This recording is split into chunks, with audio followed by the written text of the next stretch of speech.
Hello! Welcome to the kitchen. Uh,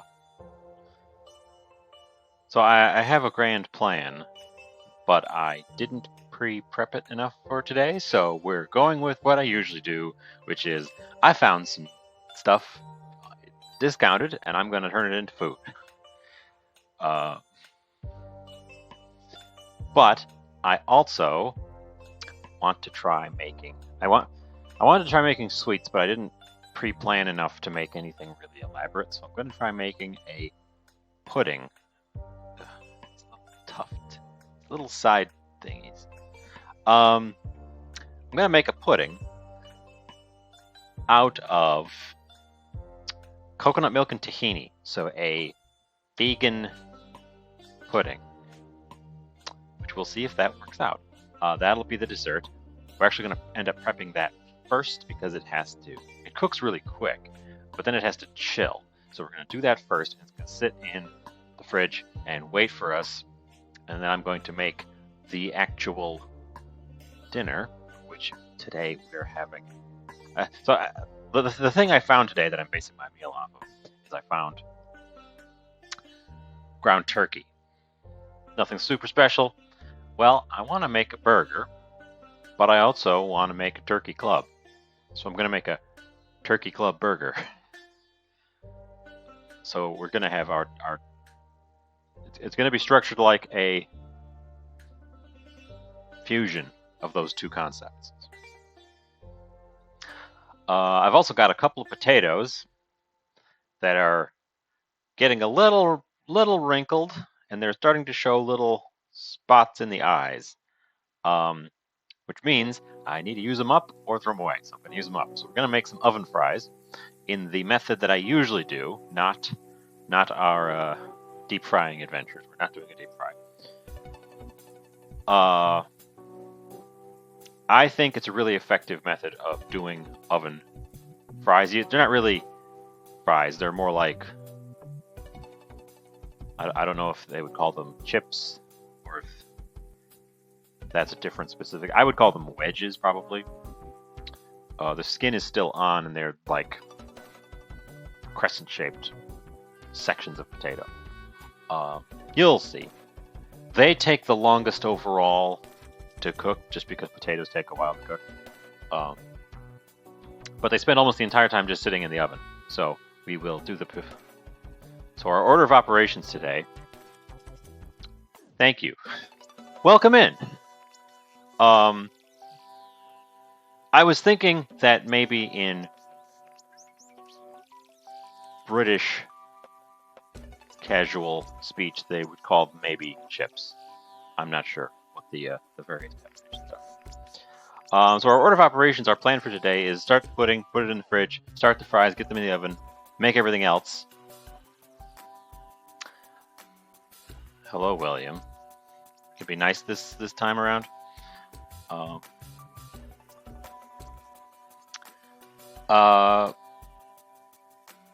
then we'll plate up the dinner, and then we'll check on the pudding and put that out, and we'll be all ready to go. So, I've got a recipe for the pudding that I'm going to be following because I'm not 100%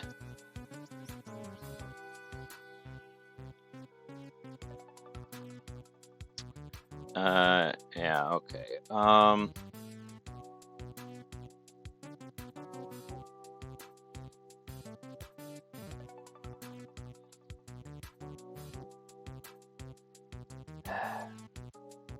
Look, guys, you were in here doing this the other day. Please use non-slang words whenever possible, or I'm just gonna time you out again.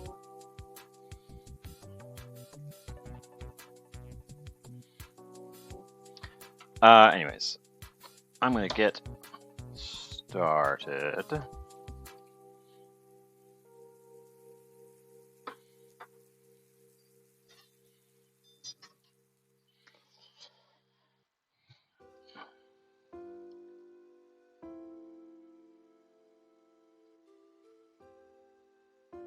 Okay. So my recipe is for a pretty small amount total. I already got the coconut milk out, and I have some tahini. Now my tahini is probably, hello, welcome in. I just did a quick run through.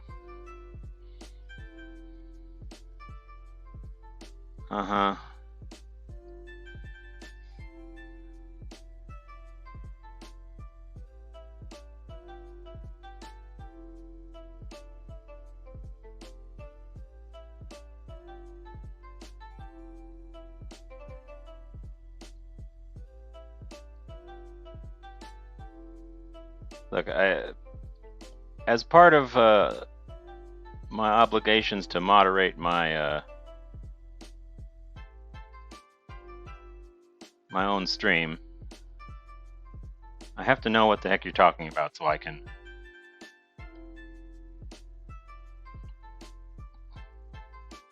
appropriately moderate you. And I don't know you, so I can't assume that you're being good.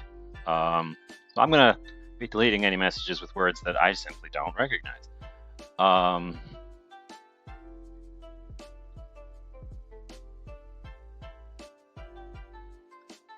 Little.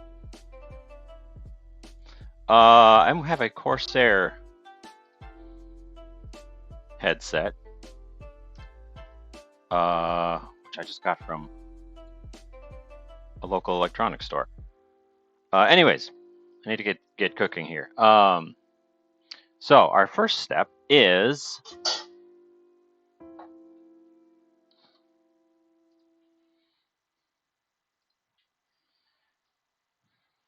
my first step, I'm actually going to preheat my oven before I even get to that point.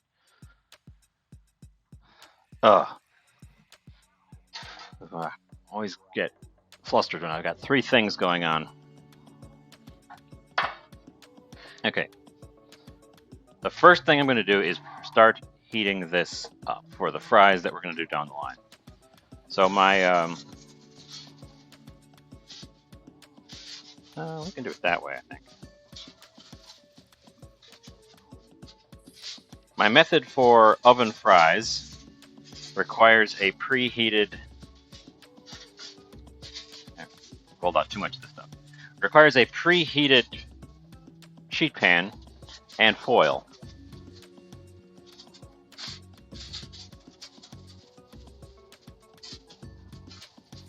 There we go.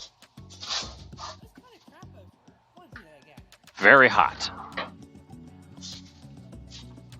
So I'm going to put the oven on, and we're cranking it up, putting this in the oven to heat up with it. And we're putting it up to 475. You can't see much, there's nothing to see over there. What that's going to do when we get that far is going to crisp up the skins on the potatoes when we drop them off. So that just needs to heat up. The oven just needs some time to get up to temperature, and then the pan needs to catch up to it as well. So my recipe, I've got a... Yeah, okay. Buddy, you were warned. You are now gone.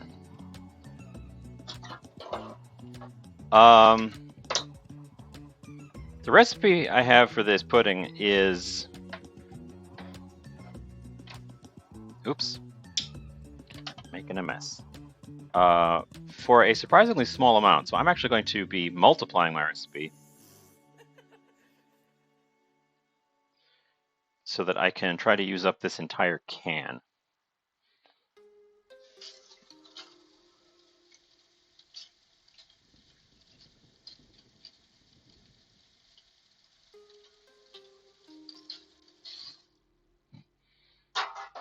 Because having leftover coconut milk is not... You end up having to figure out what to do with it really quick, because once it's opened, it won't keep.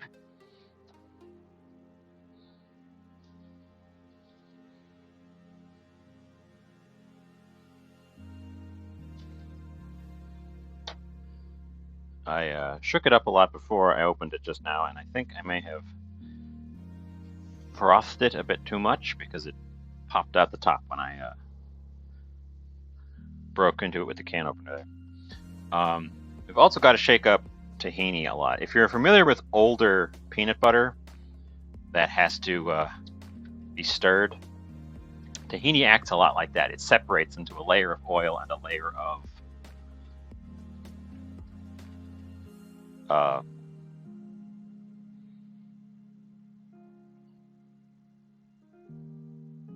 solid part.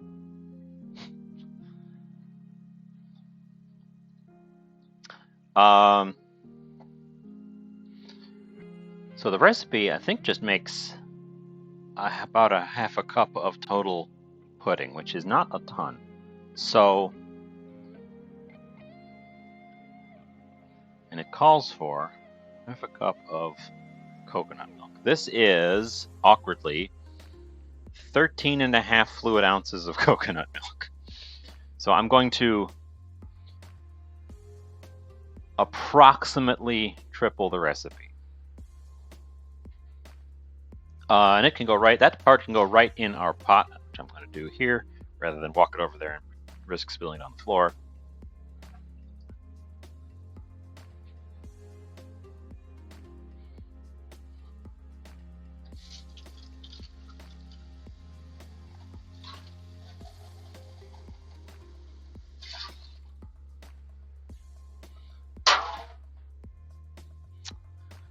And since I'm doing a triple, that's about 3/4 of a cup of the tahini, which I can conveniently use my half cup measure because it has a 1/4 cup halfway up the line.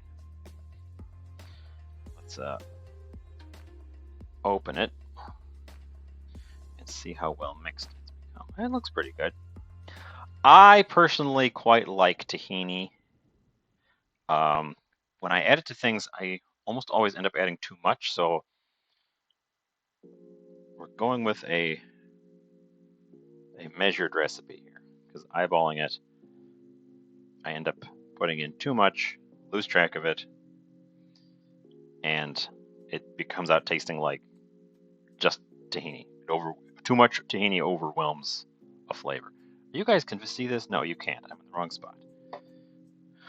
Not that you can see much. I'm adding liquid sesame seeds to a bowl of coconut milk.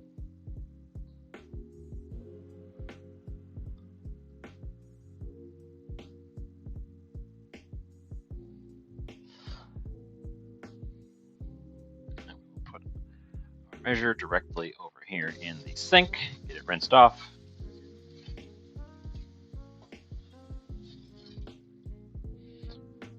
You don't want to spill tahini too much because it, like peanut butter, it gets real sticky on stuff. But unlike peanut butter, it's also quite runny, so it can very much get everywhere if you're not careful with it. I got some on the outside of the bottle there, so I'm giving it a rinse. Okay. Get you over on the stove, because here's the other bit. I don't have brown sugar. This recipe calls for brown sugar. I don't have any brown sugar. What I have is white sugar and molasses. So I'm going to try making my own brown sugar from raw ingredients. Sugar is over here because it was too large for the cupboard with all the other dry ingredients. Here's our sugar. And molasses. I like to keep molasses on hand because it's nice to add a sweet element to sauces and stir fries. And molasses also brings a fun, like, dark, almost bitter flavor to it.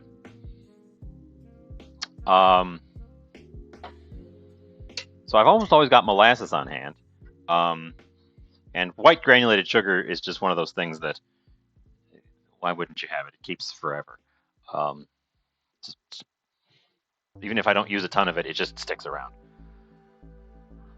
I need a bowl to mix these two. Well, I suppose they're both going to dissolve directly into the coconut milk, so I guess I don't need to literally mix them together and then put them in there. I can just put them in there separately. So 4 teaspoons of light brown sugar tripled is about a 1/4 cup. So I'm going to put a 1/4 cup of sugar in, and then I did look up a reference on how much molasses you add to make brown sugar, and it's like 1 teaspoon per cup, or 1 tablespoon per cup. It's not much. Yeah, exactly. It's not much.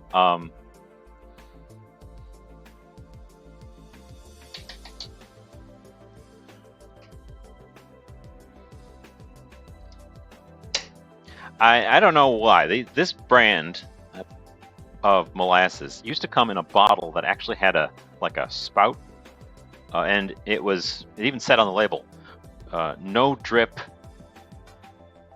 spout, and it really worked. It honestly didn't dribble off the sides. It was super great, and they discontinued it and went to these just open mouth jars. I don't know if the glass was too expensive or what, but those things were great, and these things are considerably less great.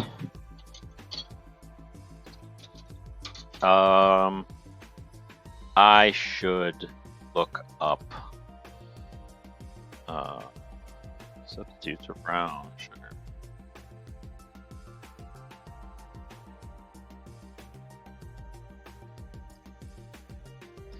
Because that'll give me an idea of how much I'm supposed to add, rather than guessing. 1 cup of granulated sugar with 1 tablespoon of molasses. So that would be a 1/4 tablespoon. Which is, I can eyeball that. I got a 1/2 tablespoon here. I'm going to eyeball that. And then we're going to need our 1/4 teaspoon because this calls for some cornstarch and a pinch of salt, which I can add.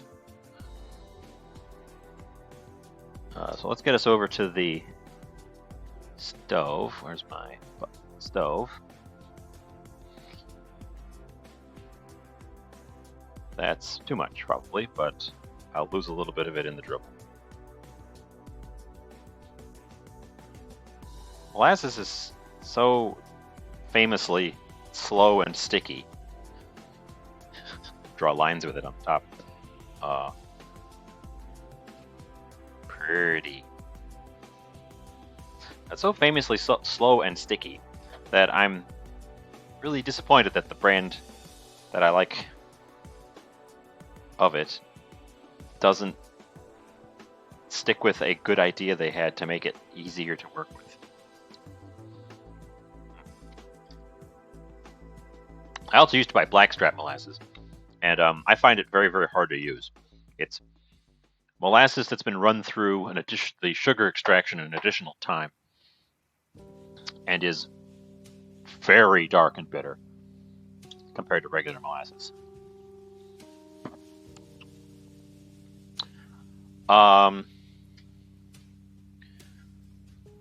Cornstarch. Oops. Knocked off a tube of crackers.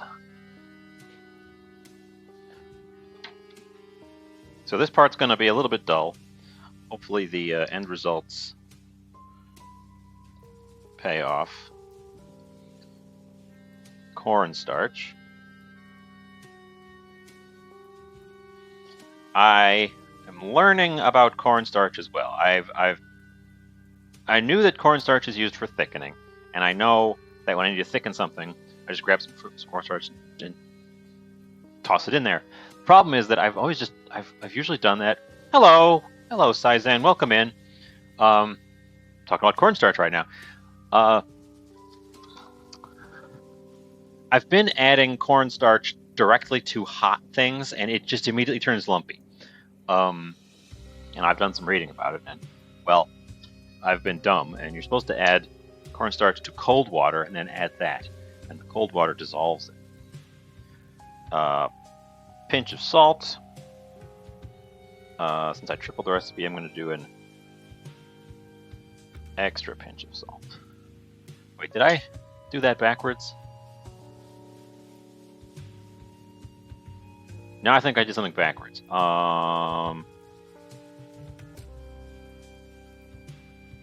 1 teaspoon cornstarch, and I just added a 1/4. I'm supposed to be tripling the recipe, not quartering the recipe. What am I thinking?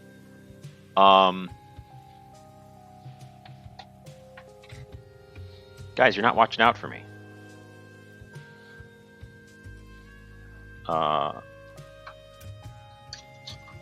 Supposed to be adding 3 teaspoons of cornstarch, not 1/4 teaspoon of cornstarch. That's the opposite direction of what I'm supposed to be doing. Which means I got to do a 3/4. Pretty close. Okay. I caught it. I caught it before we heated anything up.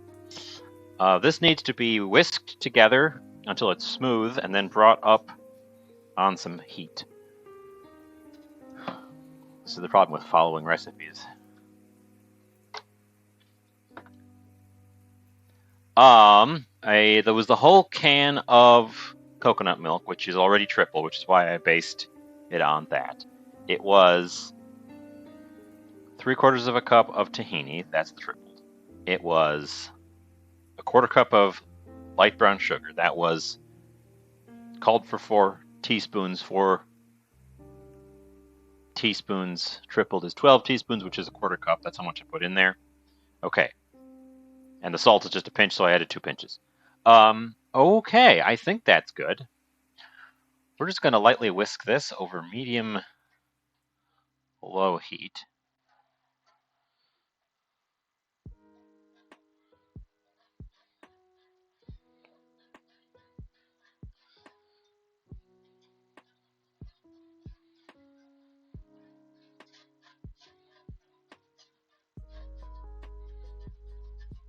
As you can see, the tahini had sunk underneath the coconut milk and is now rising and incorporating, and the whole thing is turning brown. I'm sure the molasses is helping with the brown as well. So, the guidance here is whisk until it's got no lumps in it, which I think we're there.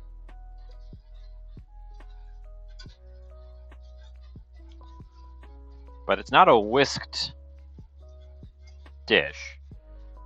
It wants me to use a spatula to stir it gently. Whisk! We've used big whisk so far. I might use tiny whisk later.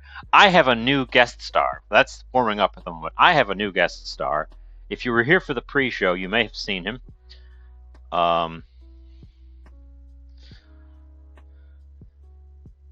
Look at this gentleman. This gentleman has joined our family. I gotta get him in. He's very reflective in the face. I honestly don't know what this tool is for.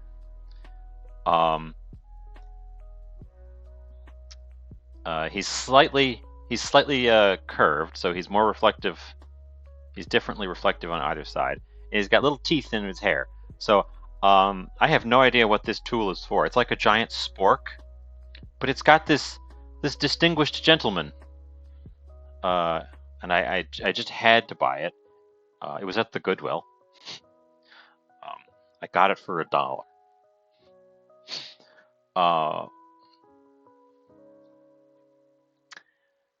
Maybe, but it's really shallow. Like, he's almost flat. And it's a solid metal handle. Like, it's honestly, the most thing it reminds me of is just a giant spork. It's got no branding on it at all, just the face. It's strange. I love it, but it's strange. He can be our new mascot. During our pre-show, people don't usually come in for the pre-show. This is my pre-show stream. I gave him the little whisk. I might turn this into a logo or something. Ooh, it could be an absinthe spoon. That is actually a distinct possibility. That is actually a distinct possibility. I had not thought of that. Anyways, I thought he was quite dapper holding the tiny whisk. Welcome in, Felix, as well. You just got here. Let's get back to that one. Because this stuff is supposed to... My recipe says that once it starts thickening, it will go quickly. And all we're doing is cooking it to the point where it thickens enough that I can scrape it away from the bottom and it'll stay long enough for me to actually see the bottom. Which it kind of does if I go really fast, but I don't think that's what it meant.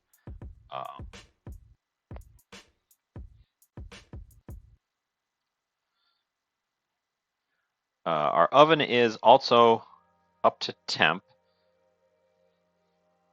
So for my next phase, when I get to the fries, which I don't want to do right now because I don't want to walk away from this. Dripped some. Let's see how it tastes.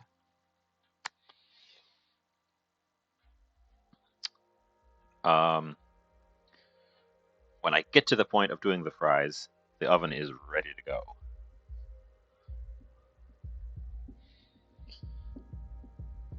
So, how is everyone? So many people popped in all at once. I wonder if that guy from earlier is still in here. Nope. You guys missed it. I think Bookwoman saw the very tail end of it. I had a couple of trolls. They came in on Tuesday gentle trolls. Not like that last time. They were here on Tuesday, and I gave them both a timeout because they were harshing the vibe. Well, they came back and continued harshing the vibes and ignored my repeated warnings. So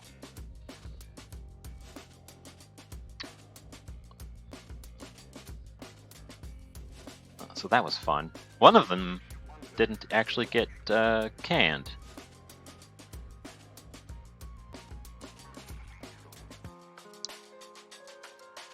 But it was a bit annoying.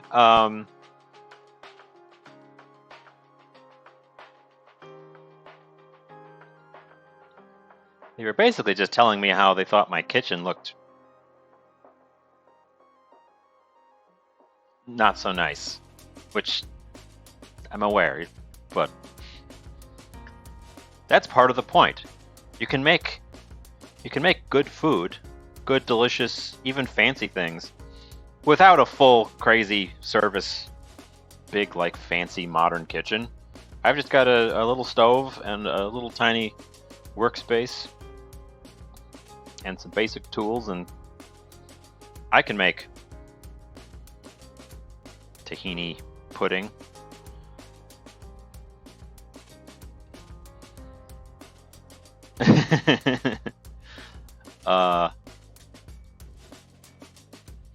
Yeah, I hear Elden Ring. I've heard of this game, Elden Ring. It seems popular, but I bet you it's just a short-lived fad. I can't imagine it's going to have any real staying power.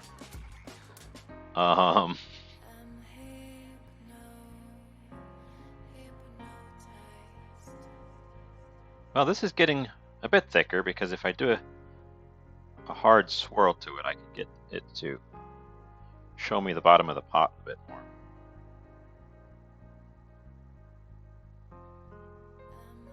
So that's good. I should get a drip catcher. Yeah, I heard people were complaining that it was too easy. Well, some people were complaining that it was too easy.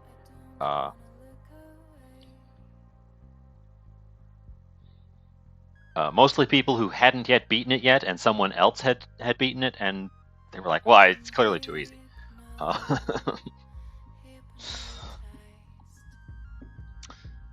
I'm gonna get a couple of. Let's see. I want one for serving. What? All right, I'm selecting dishware. I feel like I should put that mostly in one of my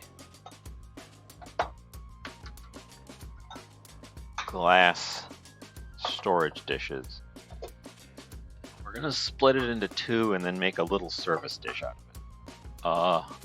I think that'll be the most well-rounded.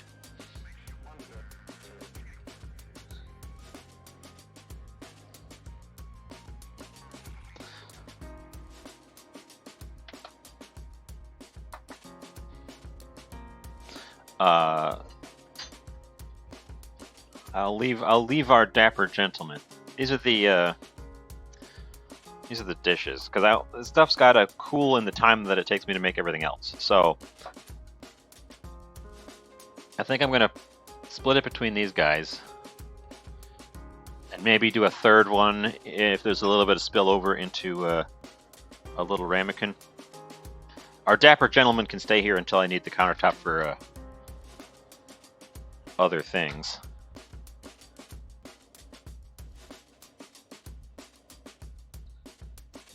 But pretty much at the moment, I'm just waiting for this stuff to thicken, and it does seem like it's thickening. It coats the... Oh, I just switched over. This is non-stick silicone spatula, and it coats it quite well, and it takes some effort to get it to come off, which is a sign of it thickening. Also, it's developing a nuttier smell, which I believe is the tahini heating up. The guideline said it should be thickened right around the time when bubbles start to appear. So I'm gently heating it until I see it start to bubble, and not those bubbles. Those are bubbles from having stirred it aggressively. Like, proper bubbles where they rise in it. So I'm not just looking at it for thickness. I've also got a second guideline. So we're getting a little bit of a slow opener here. I'm hoping to have a little bit more of a chill thing today, despite doing 3 different things at the same time. They shouldn't conflict, overlap too hard. I ended up not going with full-on sweets. I almost went with full-on, like, I'm going to make a dessert today. Instead, I'm making a light dessert. Actually, while that's warming, heating, I will start another thing. Get these containers out of the way. Because the... oops. The dapper gentleman there. A little bit of coconut milk on our cutting board, but that's... just lick that off. Our potatoes. My slightly wrinkly potatoes, because they're the last ones in the package, and they've been in there a little bit. They're just starting to develop little eyes, so I definitely need to use them or lose them. So I'm going to use them, and I'm just giving them a quick scrub down with my hands in some running water. To get any residual soil off the outside. And then, as I was discussing with the trolls before they kept being trolly, I'm going to cut them into wedges, and then I'm going to toss them in some oil. And I'm going to... Here, we can enjoy sharpening of knives.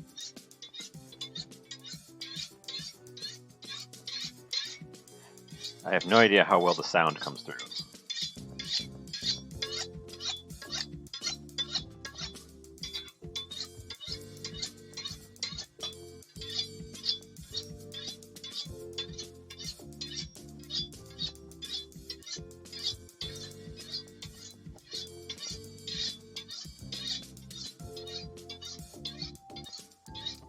Hey, speaking of my other interests, since this is my show,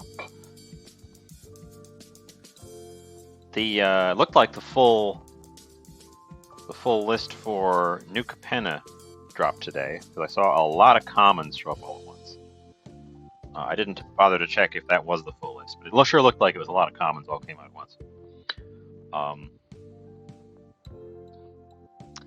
I'm liking the looks of the set. I always forget to switch back. So we're doing wedges. Potatoes a little bit soft on account of being a little bit wrinkly. So I'm cutting them gently and slow. They're still pretty firm in the middle, which is good.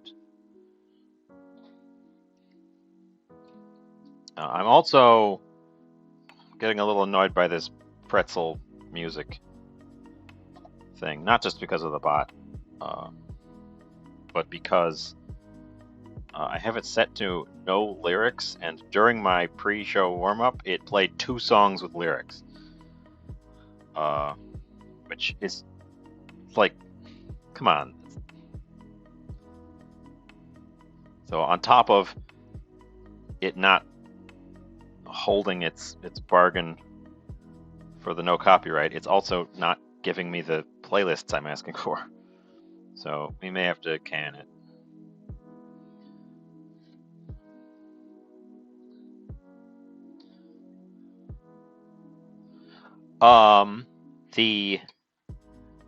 If you're looking at them, the cards with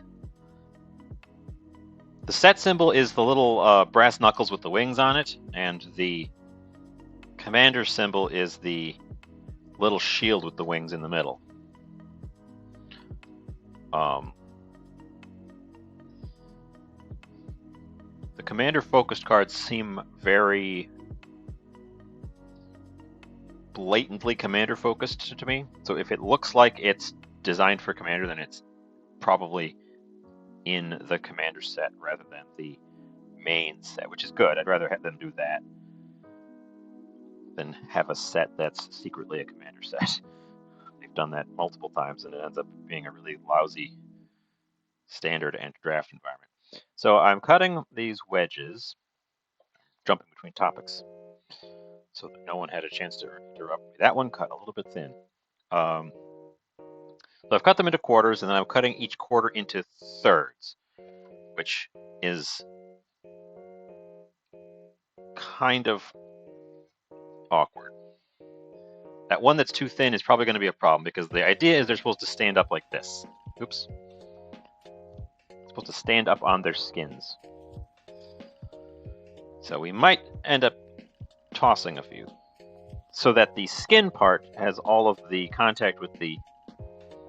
I could just do them in... I should have probably just done them in eighths, because then they definitely would have stood up.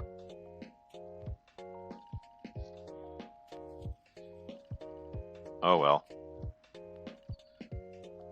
I'll have a few that'll fall over and get extra toasty. Because the part that's touching the metal gets extra toasty. Oop. I almost lost track of it because we are bubbling and sticking to the bottom a little bit. So the heat is coming completely off, and I'm giving this a vigorous stir to try to re-smooth it. Because I was distracted. That's exactly what I said I didn't want to do. I got distracted by the potatoes. It looks like it's gonna come back together fine, though. I can easily pass the spatula through it. I'm over here because that's got a lot of residual heat, so I'm a little bit farther away.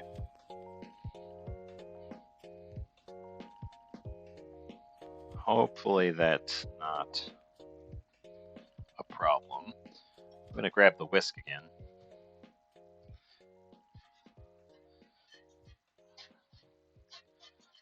And try to get it to smooth out a little bit.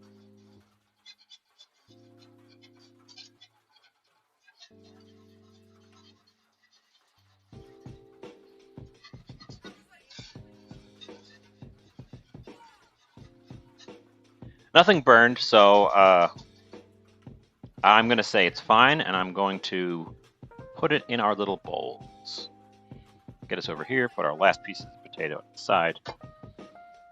These guys are going to have to move finally.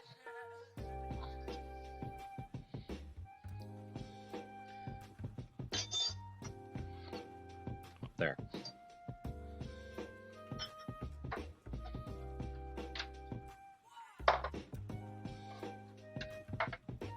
Okay. Let's get this stuff started.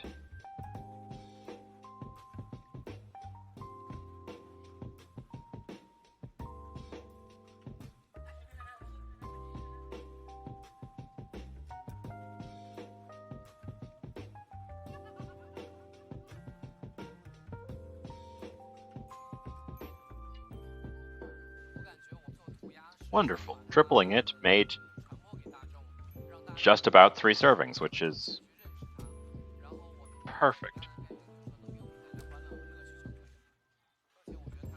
It does seem to have thickened just a little bit too much.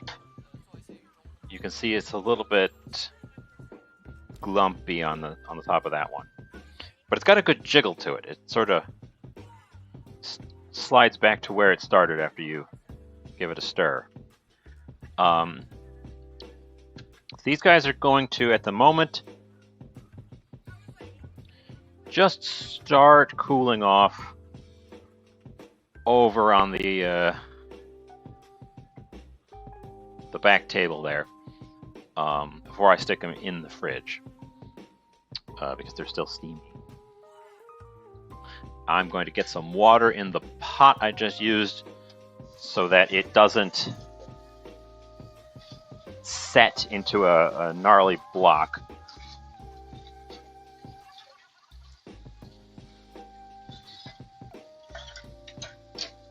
And I get the feeling that that mixture, if let to dry, will just turn into a brick of paste and be hard to clean up later.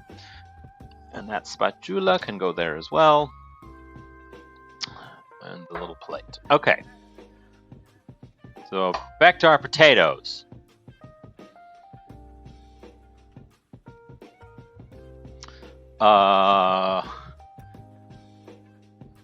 This is how I typically make fries. Potatoes in a bowl, some oil. Toss to coat.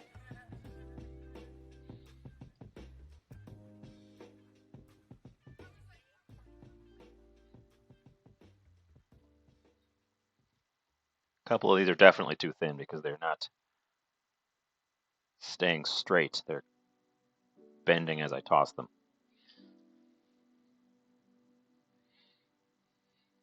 You can call them wedges if you want.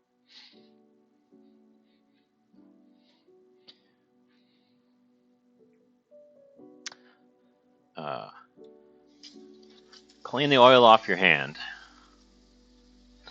They don't need a ton of oil, they just need enough to get them nicely coated in oil.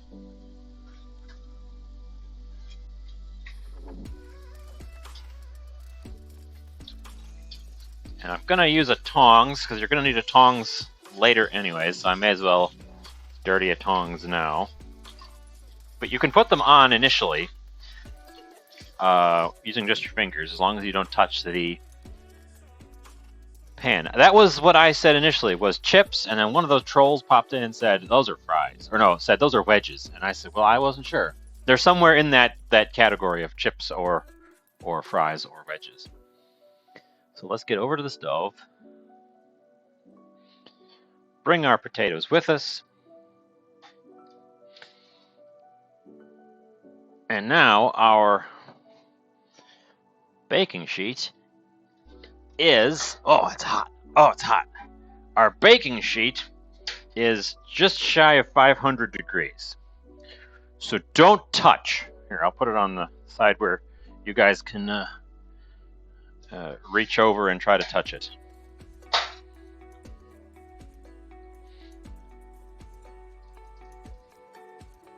I don't know if you can hear it because it's not super loud, but they sizzle just as you set them down. And if you've cut the bottoms wide enough, they stand up and start crisping the skin right away.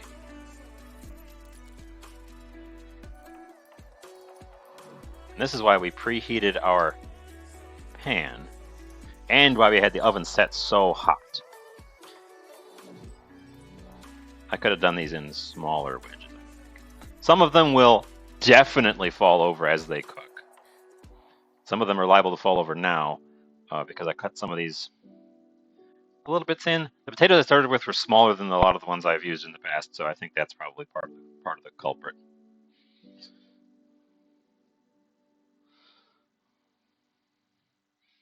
But I was also a bit zealous with my cutting.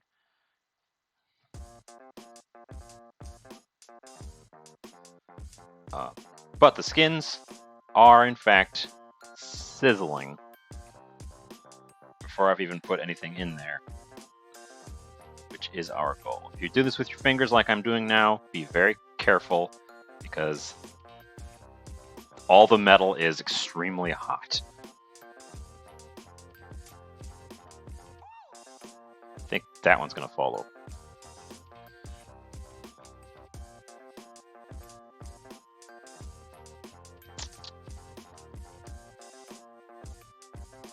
I'm actually going to move that one I think is going to fall over. I've got too many. Put a different one in its place that I don't think is going to fall over.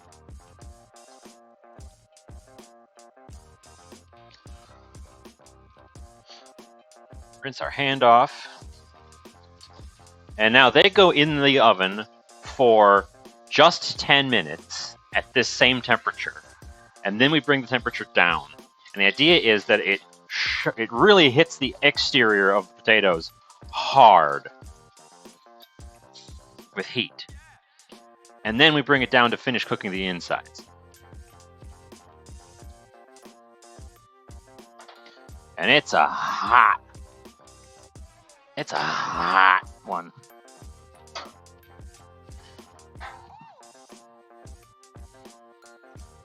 So they won't come out in 10 minutes, but I gotta keep an eye on 10 minutes because that's when and I got too many because I cut too many. I need to turn the temperature down 10 minutes. And then we just keep an eye on them until they're done. Which we can get onto the next bit because I'm also making a turkey burger. We're making a turkey club burger.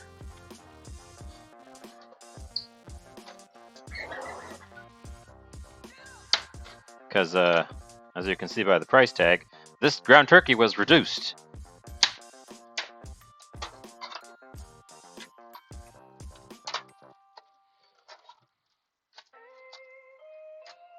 Turkey needs a little more help than beef when you're making a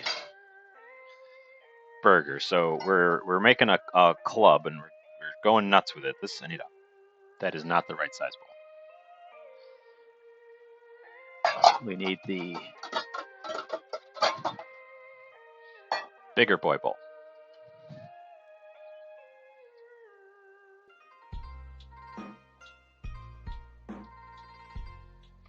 And of course, this is raw poultry. So it behaves a bit differently than beef, and also every time you touch it, you have to wash your hands. So I'm attempting to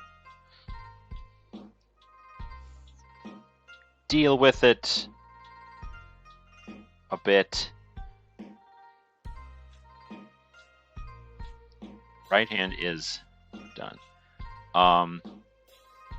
I want to juice it up a little bit. So I'm getting out my accent brand, or not a sponsor brand, MSG. We're just gonna put some of that in there.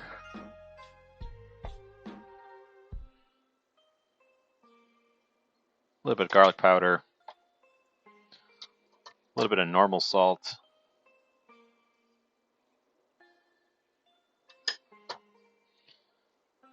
And mix all that stuff in there. Then we'll form patties and let them rest. I know, you're not supposed to salt meat before you cook it, but that's beef. That's the guideline for beef. This is turkey, and I'm treating it how I want to treat it.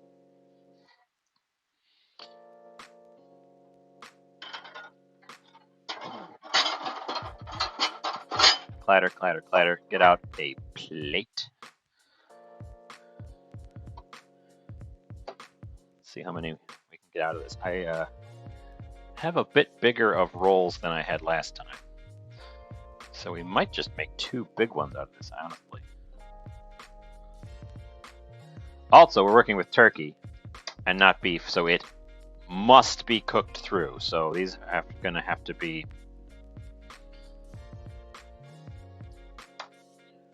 pretty flat, and we're not going to cook them as hot as we would.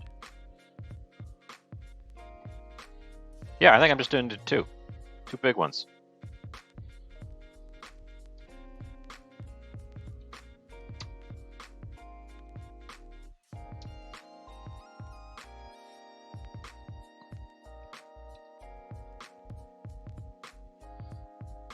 So they're for all their width, they're not thin burgers, but they're substantially wider than they are flat. Letting them rest, I believe, because I just mushed up all the proteins, lets the proteins kind of stick to each other a little bit. They're not going to rest for very long. They're pretty much just going to rest the time it takes me to wash my hands and then prep all the cooking surfaces. But the all the proteins should kind of stick to each other a little bit, which will help them hold together. Now, this is a pretty... I think if you were doing a more freshly ground turkey, it would be more important. Having felt this with my hands, it's probably unnecessary. This stuff is pretty finely ground and already kind of pasty, so I think it will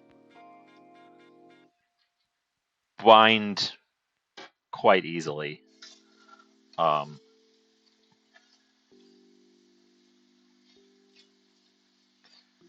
But yeah, generally you want meats to sit for just at least a little bit.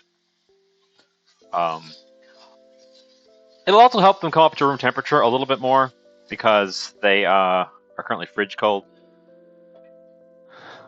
They won't get all the way there, but it'll help them cook when I get to that point. They're gonna sit next to the stove and be ready so that they are out of the way. Let's see, I need to keep pot holder handy. Our puddings are going in the fridge because they're no longer steamy, and I'm taking that as a sign of they are ready to go into their next phase of their lives. And one of them, the small one, should hopefully be ready to go for service at the end.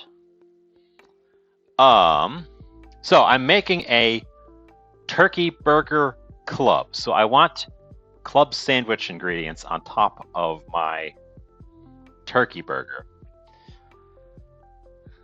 So, what goes on a club sandwich?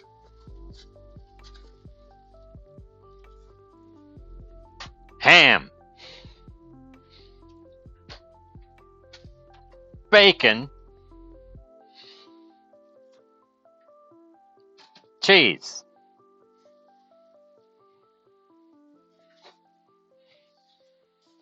lettuce, tomato, and this isn't part of the club sandwich, but I bought a sweet onion because I want a thin slice of sweet onion. So this is gonna be a towering burger, and I got some slightly nicer buns than I had last time.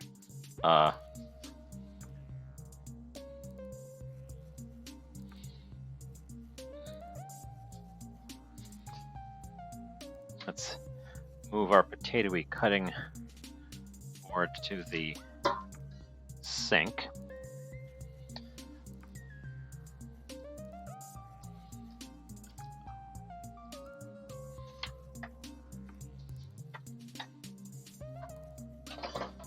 And this is partly why I've got... It is going to be one heck of a club. This is partly why... And I'm hungry. I had a really light lunch and no breakfast, so...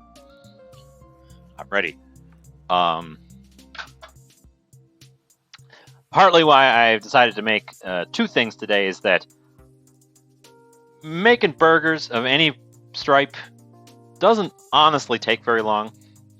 So the fries and the pudding are here to stretch us out into a show-length show.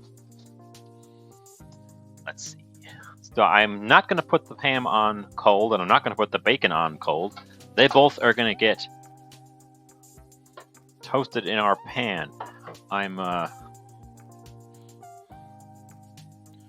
also not going to heck around with... let's see, where's my nylon cut? I'm not going to mess around with the cast iron because I think that's why I had that black sheet over here. The camera darkens everything if it can't see the black sheet. There. It's weird. What was I saying? I distracted myself. I literally cut myself off mid-word and Forgot what I was saying. Oh, the pan. I think the turkey burgers are just going to glue themselves flat onto a cast iron or even a steel pan, so I'm using a nonstick.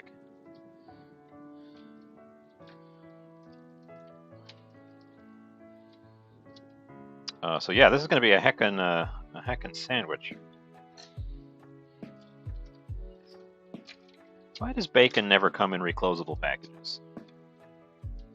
It would be so convenient, because I don't really want to eat this whole thing of bacon, but now it's been torn out of its plastic housing, and I have to do something with it or figure out how to repackage it on my own.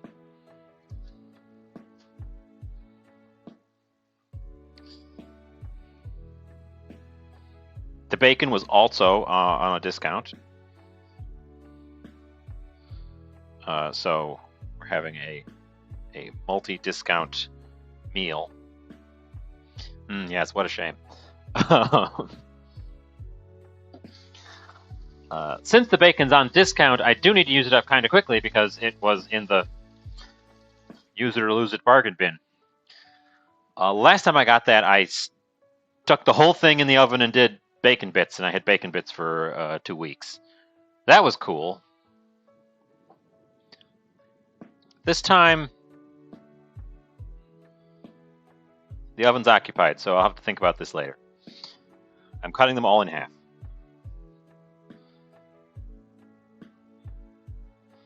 And packing them into a plastic bag.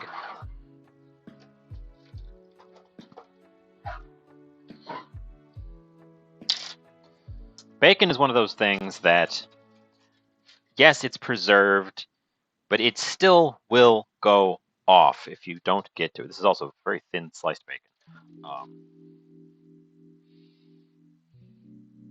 If this wasn't in the bargain bin, I probably would have overlooked it because I usually go for thick bacon. The use-by date is on... Well, it's already past the use-by date because I bought it and froze it.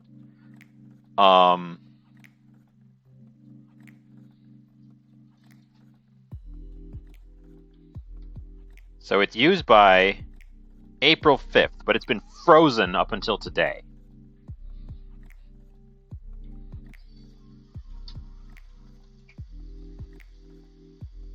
Now that I've thawed it, I'm going to have to deal with it. So we may see some more bacony recipes in the near future. I know people hate bacon, but what are you going to do? I could refreeze this, but I think I'm going to just start using it up. We'll have some bacony fun. And if it comes down to I think it's going off, I will turn the remainder into bacon bits, because bacon bits, once they're cooked, keep. You like bacon? Weird. Who likes bacon? I don't think anyone likes bacon.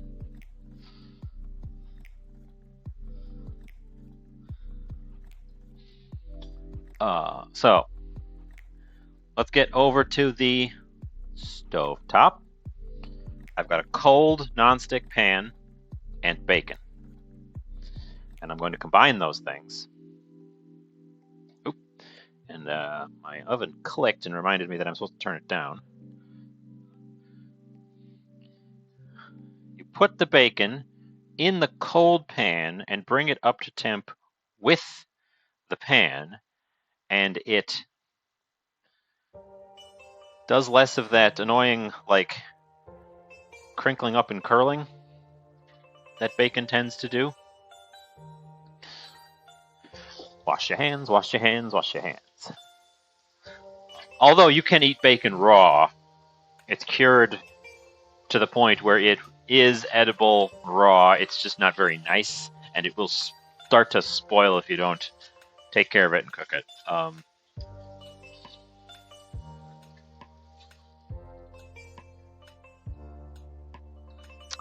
But the bacon will also be adding fat to the pan that we will then use to fry the or to cook the turkey patties in. We'll see how much I get out of it.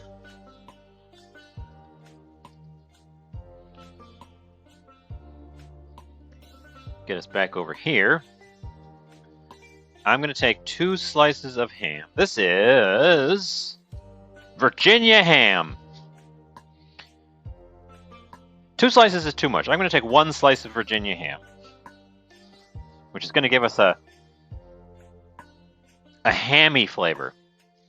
I just turned the potatoes down to 425. I could probably take them down to 4. Their initial cook for 10 minutes at super high temperature is to get them started. They 2 of them have fallen over. They need a decent amount of time sitting there, so I think they will be done. I can peek at them every once in a while, but I think they will be done right around the time when I want to serve all this nonsense. So they're on track. This is a big piece of ham compared to the size of our bun.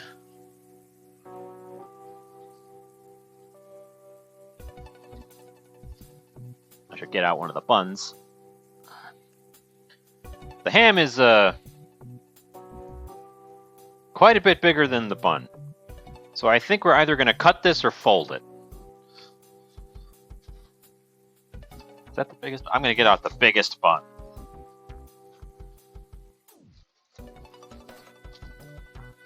This is the largest bun in the package. It's still not that much different.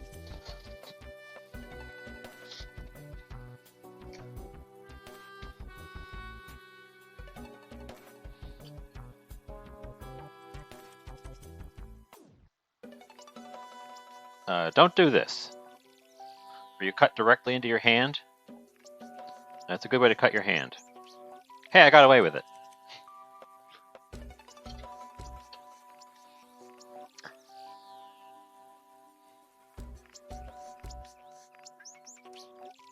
Our bacon is making noises and moving a little bit, and that's a good sign.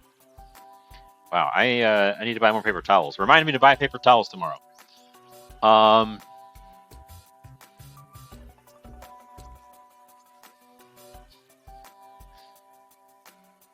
We are a little bit just waiting. Because the construction of the cold element, I want to warm that ham in our bacon fat. Oh, I could put a little bit of butter in there. We could have a mix of bacon fat. Oh, no, I know what I'll do. Because I've got... No, that's the wrong one. I've got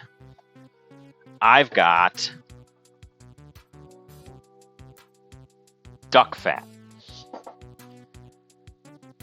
I will add just a little bit of duck fat. Oh, if I thought about that, I could have used the duck fat on the potatoes. But I will add just a little bit of duck fat to the bacon drippings. That'll be, boy. We are combining the farmyard. Oh, if only I had been doing this with beef burgers. But we're not. We're doing with turkey burgers. We are combining the farmyard in this nonsense. We're making a nonsense.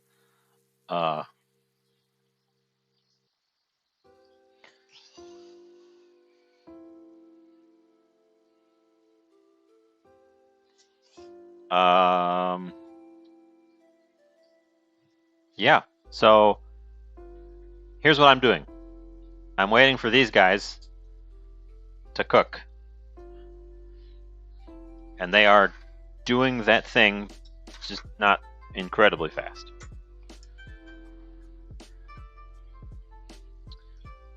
I like to turn my bacon with chopsticks because you can get a hold of the edges quite easily. But the wood won't scratch up your pans if you're doing it in a non-stick.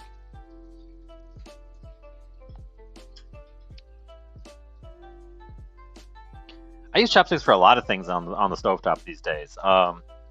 They're just really very convenient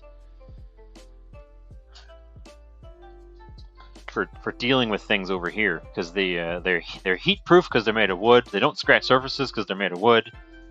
They give you really fine, almost fingertip control over things, even the super long ones.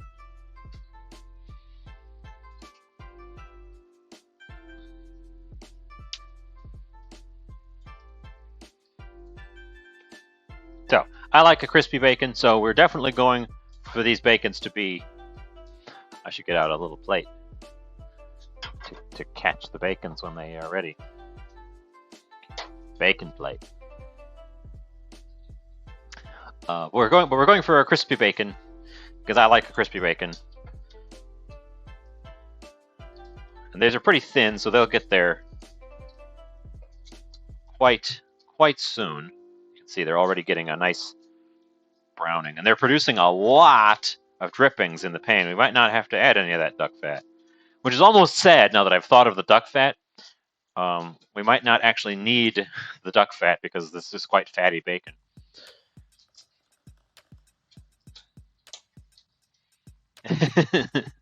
Well,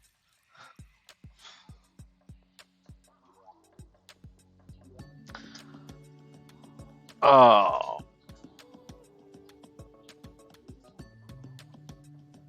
Oh.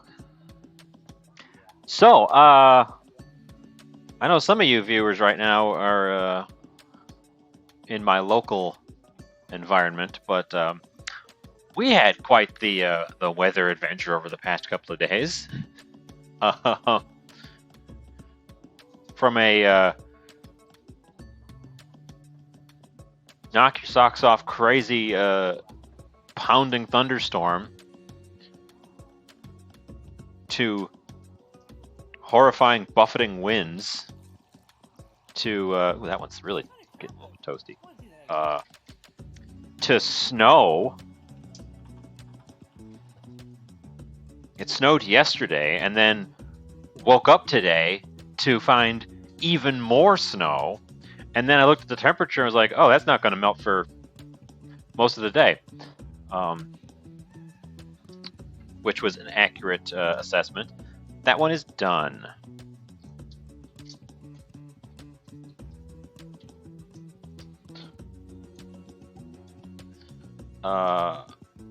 Somebody, one of you people, ordered a second helping of winter, and shame on you.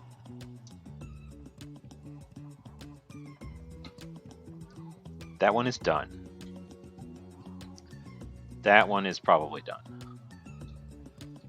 That one that ended up on the side there is a little bit less than done.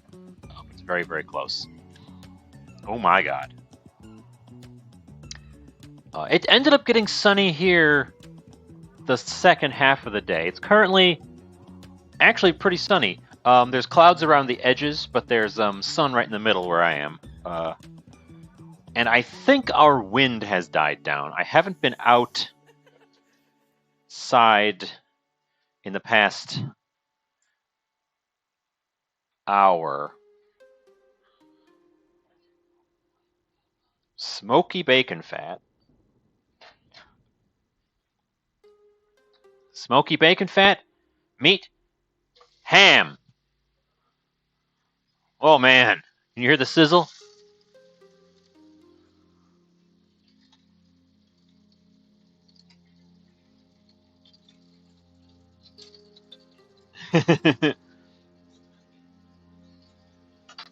Swerving semi-truck sounds horrifying and terrible.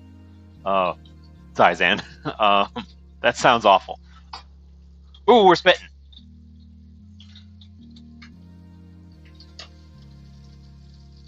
Yeah. Get baconed.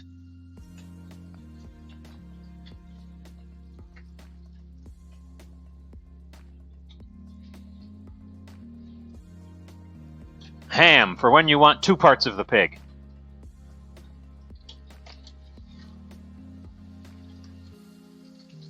if we were in Britain, I wouldn't have to do this. I could just use some of that lovely British bacon that has the big ham part on the side. Why is our stupid American bacon? You can't hear the music.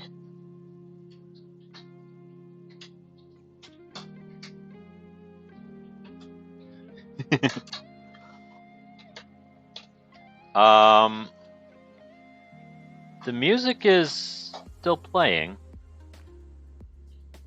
I tweaked the volumes again because last week Felix said that the music was too loud for part of it, so I had everything kind of I abruptly turned it down then, but then I kind of did some tweaks. If it's too quiet, I can try to turn it up if you would like more music.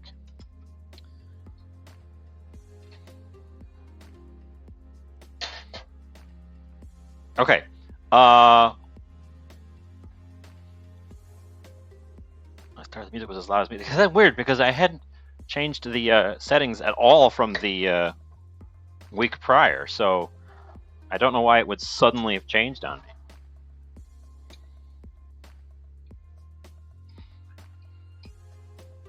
I'm adding just a dab of duck fat because I think it's such a good idea. Well, I understand that the music is kind of more of an interruption of me, but it's helpful to have some kind of sound, especially if people drop by and I'm not actively saying something.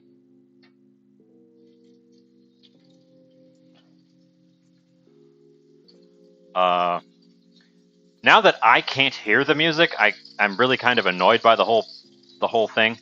I liked it because you guys can hear me. I can't hear me because that would be really weird to have the sound piped back through the headphones. So I want to hear the music because otherwise I'm just talking to myself.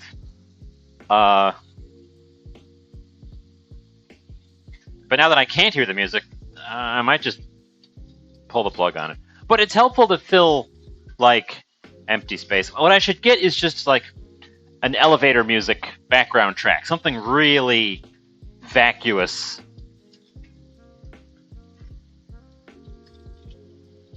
Heck, if I found something simple enough, I could literally just put one song on repeat, turned way down, just to kind of fill space. I've got the temperature turned down a little bit on our pan here. I don't think these will shrink up as much as beef burgers do, but they're about the right size now. They're just a shade smaller than the right, or bigger than the right size for the bun now. So I think they will end up working out.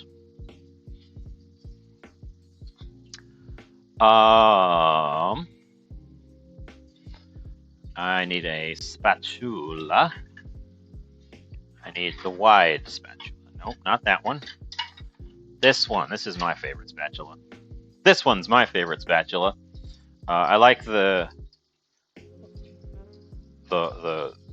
open wire connector as opposed to this one that's kind of big and chunky, and I don't like it. And this one is much longer. It's good for certain things, but I need more short handle control for a burger, I personally feel. We're cooking these thoroughly.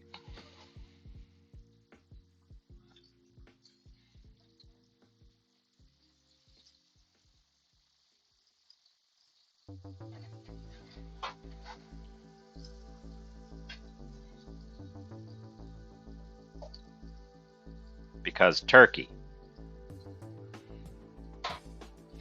Because if you've seen turkeys and the turkey farm, they are disgusting animals.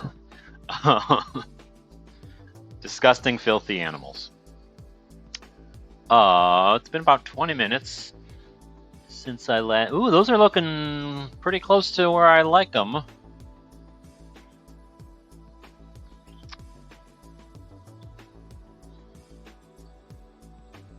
Anyways, I will be rethinking the music process. I just want to have something. I should get an actual elevator music playlist. See how that works out.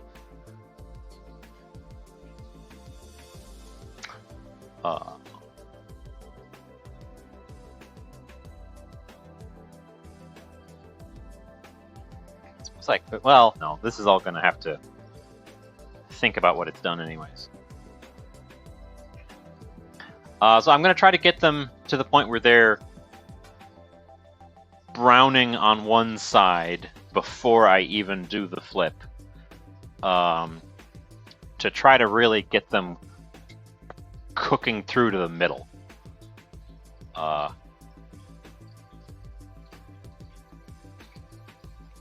Because I made them quite large. Probably larger than I should have, given that it's got to be cooked through to the middle. Like a beef burger this size would be fine. As you can see, they're not really shrinking up a ton either. There's not nearly as much fat in turkey, which is why adding the fat to the pan is a nice addition. Get them skated around a little bit, because turkey's a much leaner meat. Even though I bought the higher fat, it was the other turkey that was in the same in the bargain basket with it was 99% lean. I was like, well, I don't try and make a burger with it. That doesn't sound like it's gonna work out. That's too lean.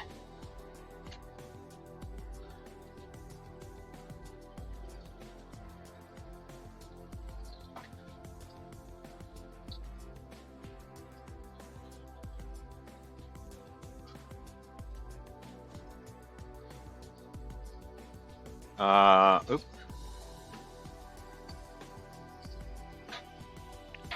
Giving them both a flip. Oops.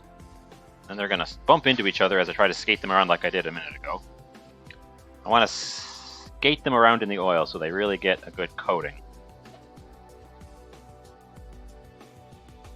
They are definitely still squishy.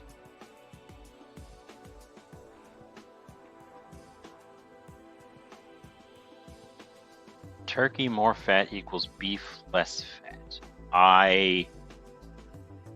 Do you mean you want to add more fat? Welcome in, by the way. Unfit page. Do you mean you want to add more fat to the pan for turkey than for beef? Yes, I would say that you could some beef burgers you could throw in the pan without any fat, added fat, and it'll just render out of the meat as it's cooking. The turkey definitely needs added fat. They look good on the outside, but I'm concerned about the middle because these are quite large burgers. These ended up being... I should have made 3. Honestly, I should have made 3.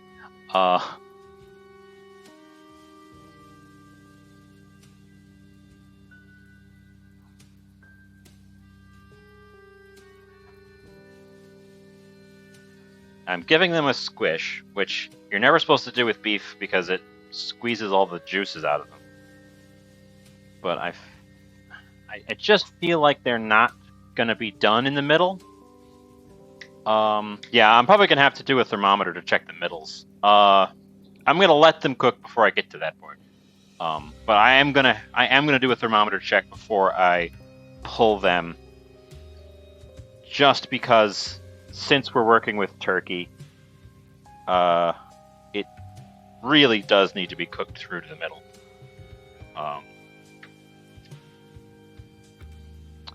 But yes, to answer your question, yes, meats.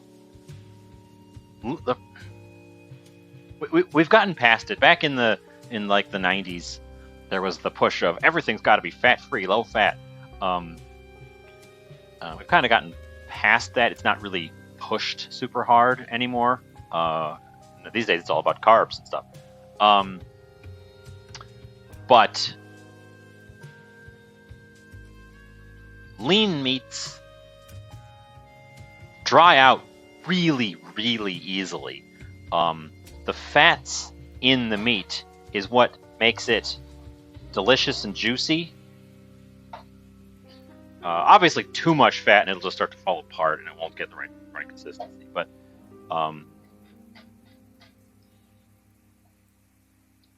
there's little hangers on around the edges.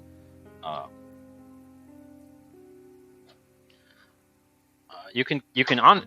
I don't know if you can tell on the stove there or on the cam there. There's less fat in the pan now than there was when I started because the turkey has picked some of it up because it's quite lean. Turkey burger on croissant with lettuce, tomatoes, and onion. Well, there's the turkey burger. Lettuce, tomato, onion.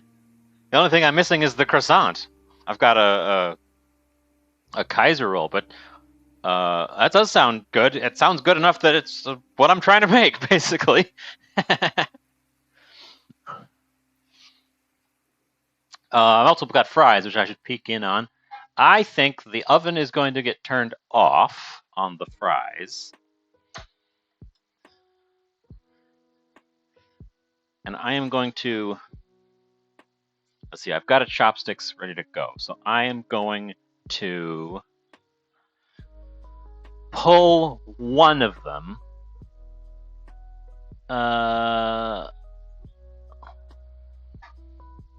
Pull one of them.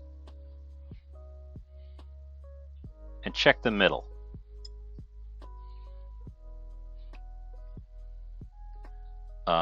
So one of my little wedges, they're pretty small. You can see they're just about a finger. We're checking for doneness. They've got a good crisp on the outside, which is what I'm shooting for. They're nice and potatoey on the inside. We're checking for soft fluffiness in the middle.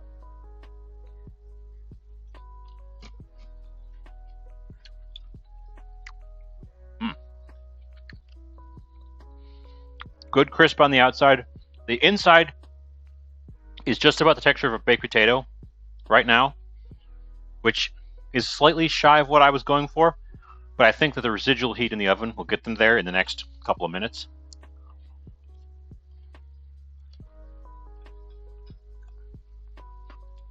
The outsides are, they're starting to... If we go back over here, these guys are starting to develop a dome, which I don't want them to do because that'll make them cook a little bit less evenly. He's also pushing some more of his juices out the sides, so I'm going to give them a press down to keep them flat. And then I'm going to check the backside again. See, the backside's not done yet.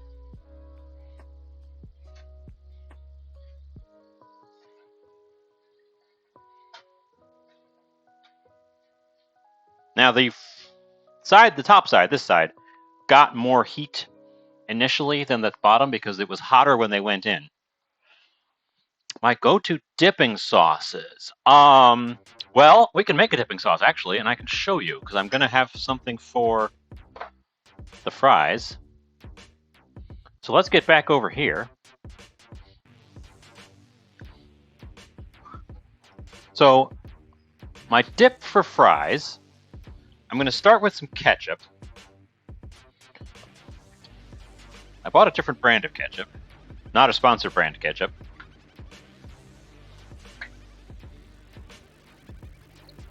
And you throw in some of that.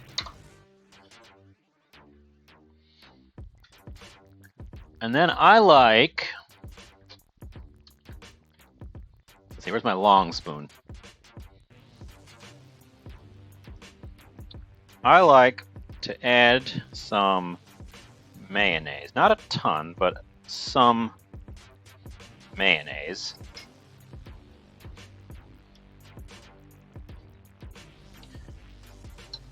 And some mustard.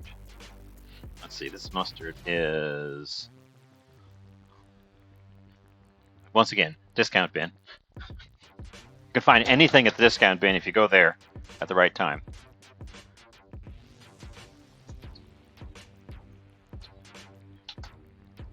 Not a ton of mustard, but that's our spicy brown mustard.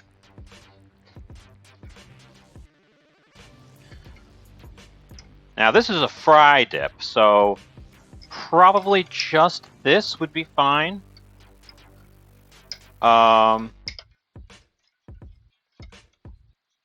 This could be a job for Tiny Whisk. Let's get out Tiny Whisk. This is a small dish, and he is the star of our show.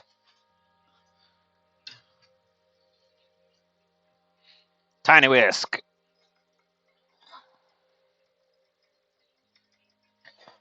Whisking a mayonnaise-based sauce is important, in my opinion, because the lumps of mayonnaise don't break up unless you hit them with a whisk. Then you get a nice, smooth, pink sauce. Yeah, since this is fry sauce, I think I would just go with this. You don't want a ton of mustard. The mustard is quite an assertive flavor, so just a dab of mustard. I've done it with sriracha too. Sriracha gives you a bit of a different kind of pink sauce.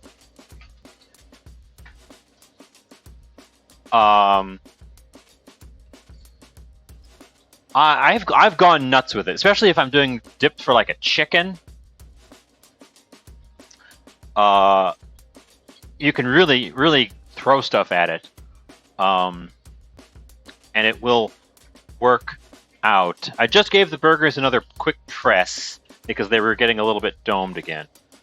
They don't have that bounciness to them, and if I flip them, they're getting browned on the back. I forgot to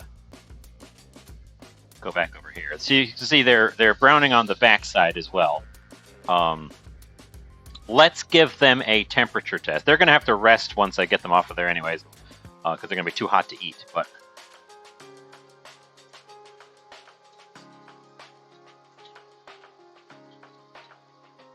what am I shooting for? I should know what I'm shooting for.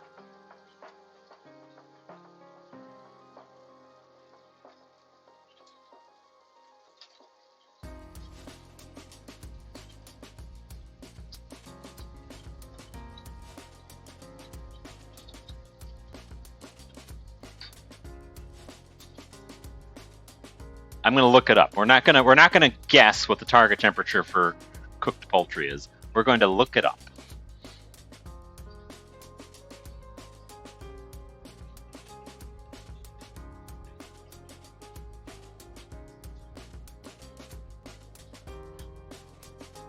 The US FDA suggests 165 degrees Fahrenheit internal for turkey burgers.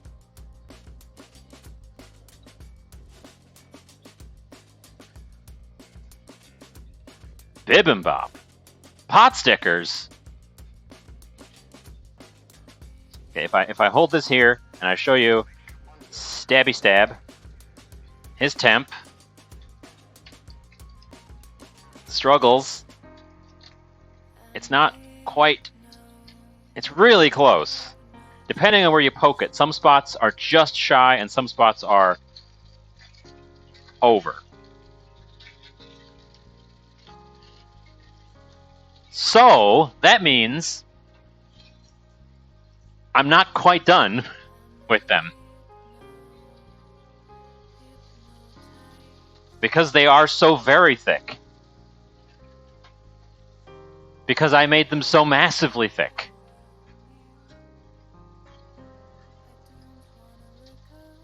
They did end up tightening up a bit, which is good, because otherwise they would have been spilling off of my bun.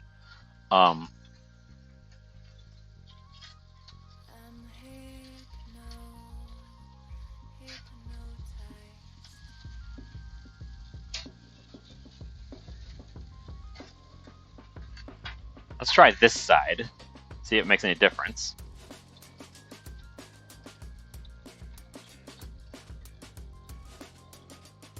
See, it's weird. It goes up, and then it sort of stabilizes. And then a bunch of juice flows out of the holes. I feel like it's really just hovering at that temperature. I love bibimbap, but I've never made it myself.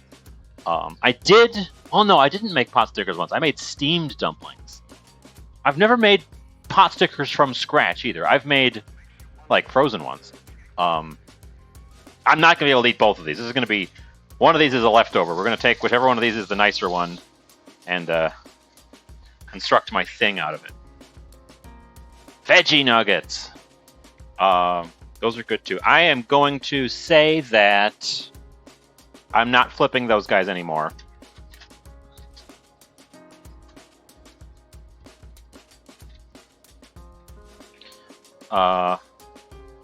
And I'm going to cheese that one. The leftover one. I mean, a Big Mac is a good sandwich. McDonald's gets a lot of hate. And some of it's justified, but they got some tasty food there. Some. I'm not gonna say their whole shebang, but some of their things are, they figured them out. There's a reason they're still so successful. But yeah, I make fancy stuff too, but sometimes you just reach in the cupboard here and I've got, well, it's not blue box, it's white box, but, you know, box mac and cheese. Because, you know what? I want something simple and tasty and bad for me. Sometimes you want something simple and tasty and bad for you. A lot of the oil, the fat in the pan, has been picked up by these burgers. Like a Big Mac turkey burger. Well, if I made a Big Mac out of these with 2 patties, each one of these is about 3 times the size of a McDonald's patty. So, this is that'd be a monster. And I don't know how to make the triple layered buns. It's one of the great mysteries of life how they make those triple layered buns. But they are approaching doneness. I'm going to let it stay on there until that cheese is melty. I could do that. I could, if I sliced it halfway through, I could try making a Big Mac. That's an idea. We'll put the pin in that, and if you see it pop up on the Twitter, then you'll know that that's what I made. This is Swiss cheese, so it's never going to melt really well. But I thought Swiss was all right, let's bring that beat back. An appropriate... Wow, look at that bubble. Whoa. That was quite the bubble. Thought it was going to spit at me. I thought Swiss was an appropriate cheese since I'm going for like a club. But Swiss isn't really a very good melting cheese. We're taking these guys off. They can catch up in residual heat. In fact, I will give them one last test from the side, right to the middle. 170, right in the center. 188, right in the center. Okay, that one went over a little bit. See, I've made a bunch of things and taken pictures of them, and they didn't take very long, so they wouldn't have made a good, like, stream length thing, but I, in retrospect, should have, like, recorded them. I think I should have, because it would have made a good, like, little condensed video. That ramen that I gussied up in the middle of the thing, that only took 20 minutes. And I got so many comments about how nice it looked afterwards. Because it did. It looked great. So I need to start doing is when I do something that's just short and sweet, capture it and throw it up. Yes, the patties are... Those patties are thick. I used a whole container of turkey for them. I should have made 3. Honestly, I should have made 3. That comes off of there. These come over to our... Let's get back to this side. Because I almost forgot. I turned the oven off, so they shouldn't be burning, but they're toasty. These guys. Can't forget about these guys.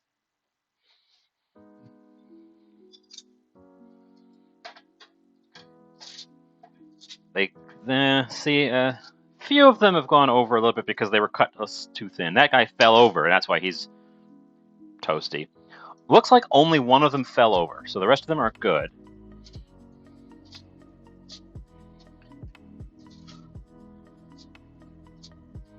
Good thing I turned the oven off when I did my tester, otherwise these would be briquettes. Off, off, off, off. Get us back over here. Taters. What's taters? Generously salt them while they are still hot and toss. Salt won't stick if they're not hot.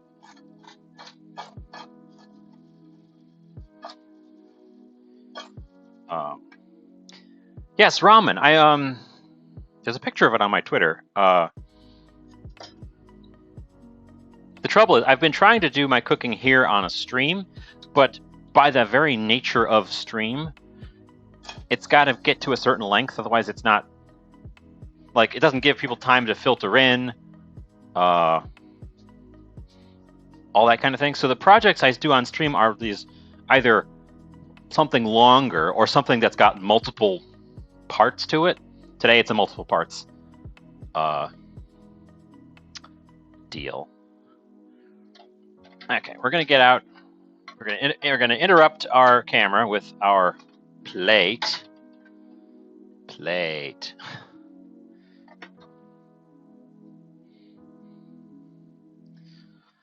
But I make shorter things, and sometimes I take pictures of those as well. But like the ramen ended up being a learning experience as well because I screwed up the pork.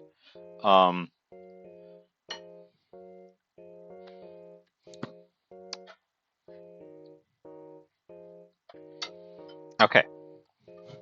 Now's our time for construction. Ham. Bacon.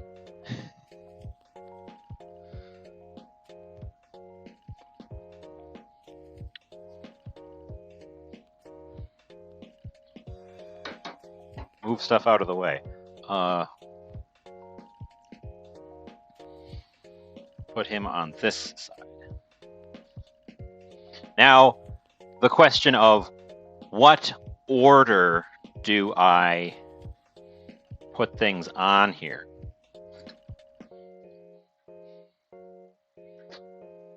I am definitely putting some mayonnaise on the top bun. But I hear there's been a hot debate. Sorry, I thought I was in the middle of a sentence and then I sort of cut myself off and then I forgot where I was. I hear there's a hot debate about the order of toppings on a burger.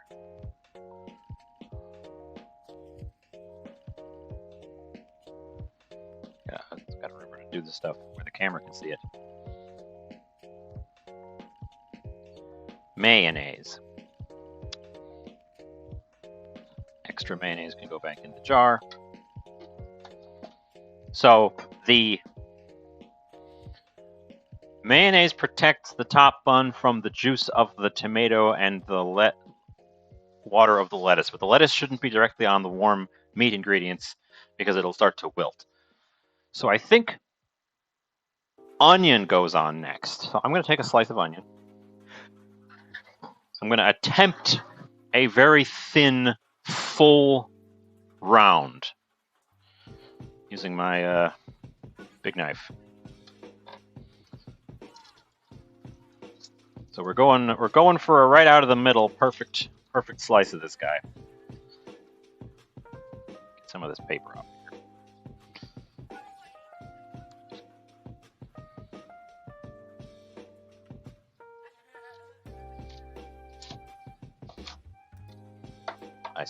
Normally I just buy small yellow onions. I specifically bought a large, sweet Vidalia onion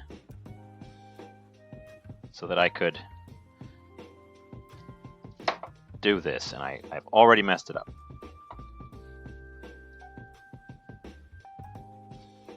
Ah, come on, man.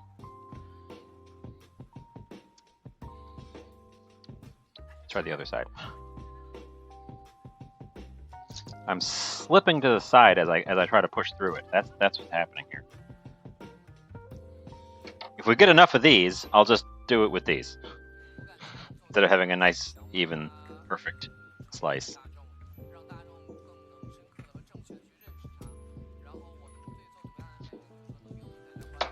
Okay, well, we're not doing a nice, perfect slice. We're doing three little. Well, thank you. I'm trying to make it a good burger. We're doing three little fragment slices instead because I couldn't get a nice perfect round. That's okay. We can get a nice perfect round of the tomato.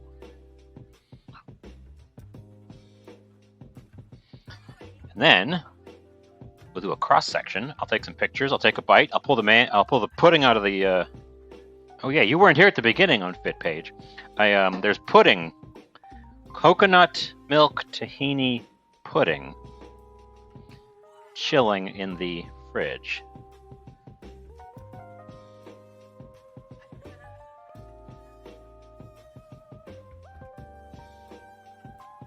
Beautiful tomato.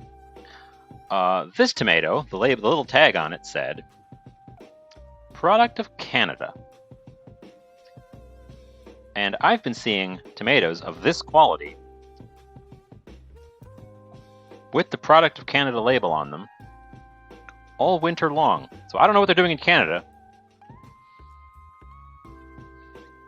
but they figured out how to do really nice tomatoes in the winter.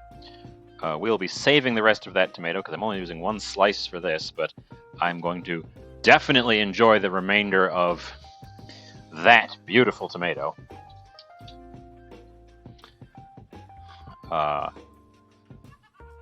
It getting a little bit teary. That's a very potent onion I cut there, and I crushed it 3 times, so that probably helped as well. And I'm gonna have to make salads now or something because I ended up buying a whole head of lettuce because you can't just buy little bits of it if you want a leaf.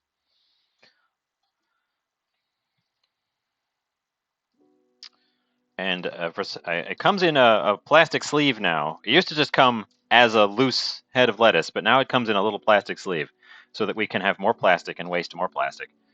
But one massive leaf of lettuce.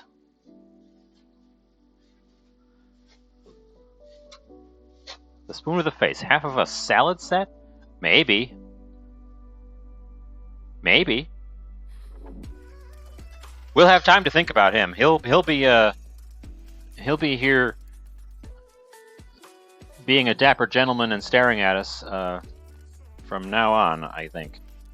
That's a big leaf of lettuce. I'm going to take the slightly dirty white part off of it. Do a split and a flip. Half of that is probably the right amount of lettuce.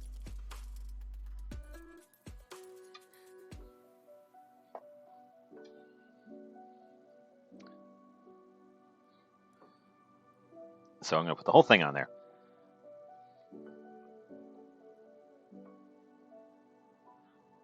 Top it.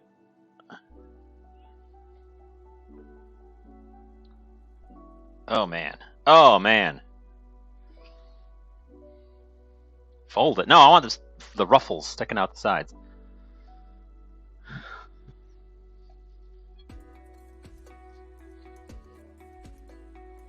Some of our delicious fries. Mmm. That was a crunchy one.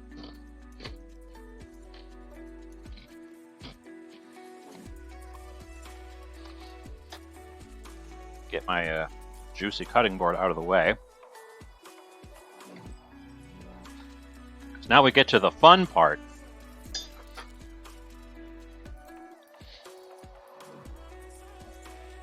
I am going to... See, I told you they'd come out crunchy. I left them in there.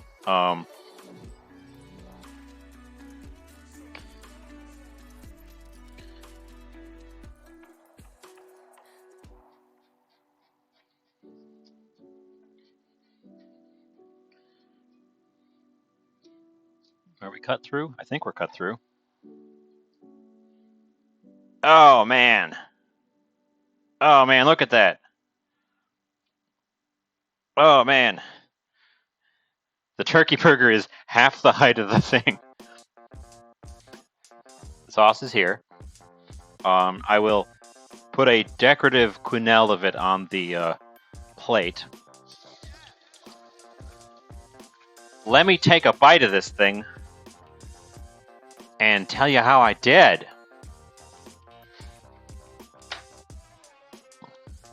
Move my mouthpiece away. Actually, we can do a full look for this one.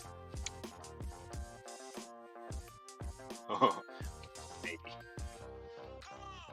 Might drop it right here.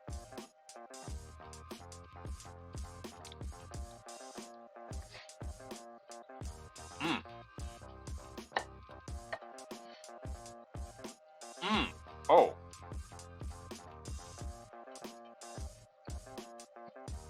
Oh man. It hits you in waves.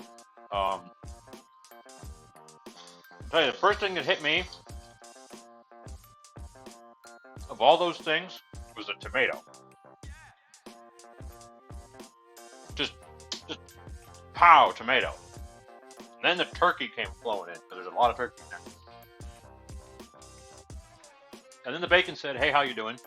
And there's a nice crunch from the onion. The onion is mild and sweet. Sorry, I'm can't hardly hear me because I was talking through a mouthful.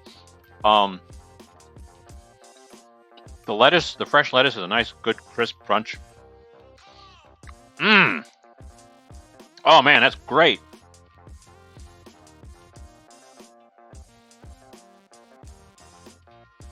I gotta bring us back here. I'm going to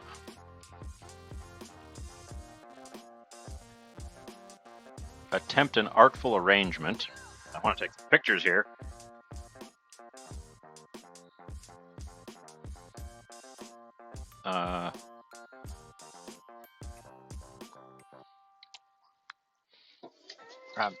Then I'll take this over to my photo stand.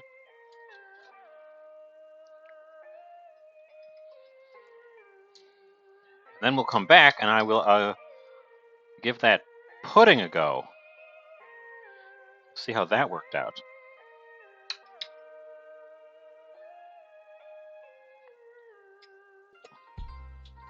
The fries they taste like fried potatoes with some salt on them, which is good. The method I did there is more about getting that nice crisp without having to go through a deep frying. Having them at the high heat to start with and then bringing them down is important. If you just put them in at one flat heat, you don't get that same crisp that comes from shocking the outside with high heat. So we're going to the other room. I'll keep chit-chatting.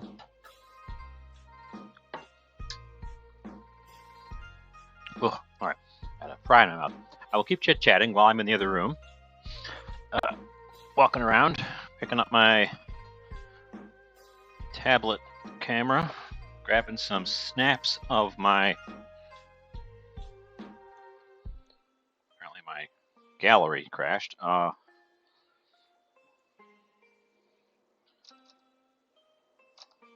to get some pictures of these things. Got to remember to get some pictures of these things before I devour them.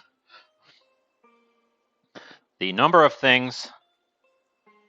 I'm getting better and better at it, but the number of things that I've made and then eaten, and then when I'm almost done with it, being like, wow, I should have probably taken a picture of that.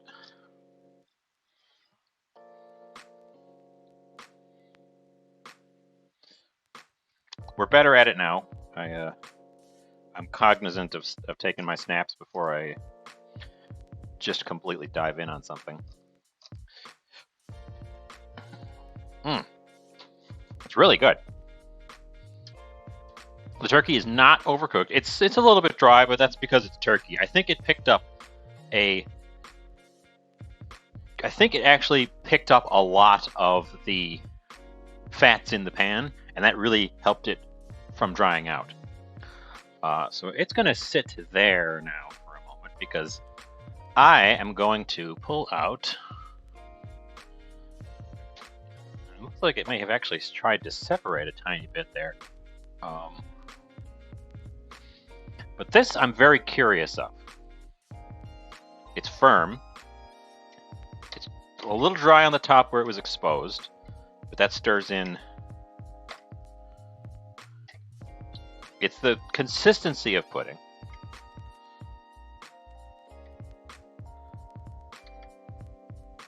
I'm going to taste it straight up. The serving suggestion for the pudding said put some sesame seeds on top. Ooh! Oh,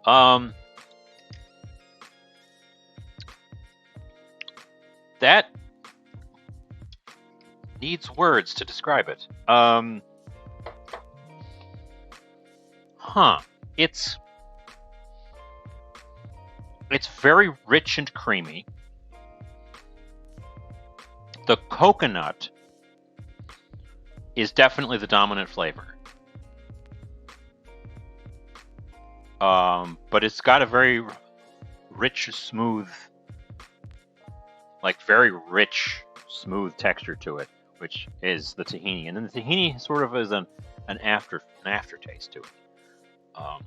The tahini doesn't jump out, which is good. It is good. It's just notice there's a drip of sauce there. Considering what I put into it, I can't imagine why it would taste anything other than what it tastes like, but it's like nothing I've ever tasted before. This specific combination is something I have never tried before, and it really works. No doubt that's why there was a written recipe that I was able to follow. It's sweet, but not incredibly sweet. Like a good subtle sweetness, very, very rich, creamy, almost peanut buttery texture. A little bit softer than that. It is very much like a pudding texture. But yeah, it worked. It worked really well, and it was pretty simple. There's a few little lumps in it. I think that's because I overcooked it just a shade on the stove. And part of it stuck to the bottom. But it's not. Mostly, I could just see them. When I took a bite, I couldn't feel any of them in the bite. The serving suggestion was to just sprinkle some sesame seeds right on top, so I guess I'll do that. The dominant flavor is coconut, and the secondary flavor is sesame. So it's very much coconut sesame flavored pudding, and the consistency is very much like a pudding. Yeah, I'd call that a success. I'm going to put the lids on the other two so that the tops don't dry out so much. But yeah, that was easy. That was easy and delicious, and I would do it again. And yeah, we're coming up. We're just past 6:30. I've been cooking for 2 hours here. That's what I get for doing three things at once. Despite doing 3 things at once, none of them got away from me. Everything came out great. I'm getting better at this whole multitasking. So yes, as Bookwoman said, I'm going to be signing off at this stage. Thank you all for showing up. We've had new friends today, which I definitely appreciate.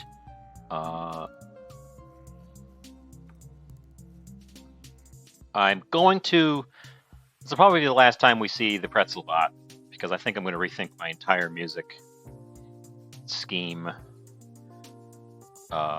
So we can say goodbye to Pretzel Bot. Goodbye, Pretzel Bot. You probably won't be missed. Let's see if there's anybody I know online that I can drop you off at.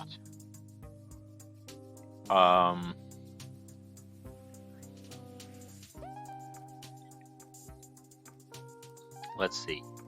One of the channels I follow, I actually dropped you off with her last week. She was playing the end of one of my favorite point-and-click adventures. Now she's doing art. She's doing a painting of BMO from Adventure Time. So I'm going to go drop you off with her, anyone who sticks around for the raid. Jen the Human is doing art.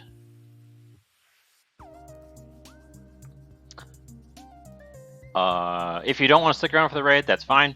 I understand. I myself am going to, well, eat first, then jump over and start doing cleanup, because I produced, once again, quite a few dishes. But yeah, this was a good show. Oh, looks like somebody followed me at some point. Probably got drowned in the Pretzel Bot. I missed that. Thank you, whoever followed me. I just noticed that my follower count was up by 1. So, well, thank you, whoever followed me. I don't have a follow alert yet. I should get a proper, like, thing that pops up and says thank you, because then it wouldn't be on me to notice and remember. So that would be nice.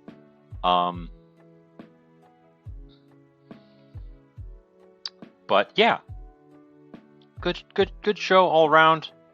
I guess thanks for coming by. I will catch you next time. We'll be back on Tuesday. And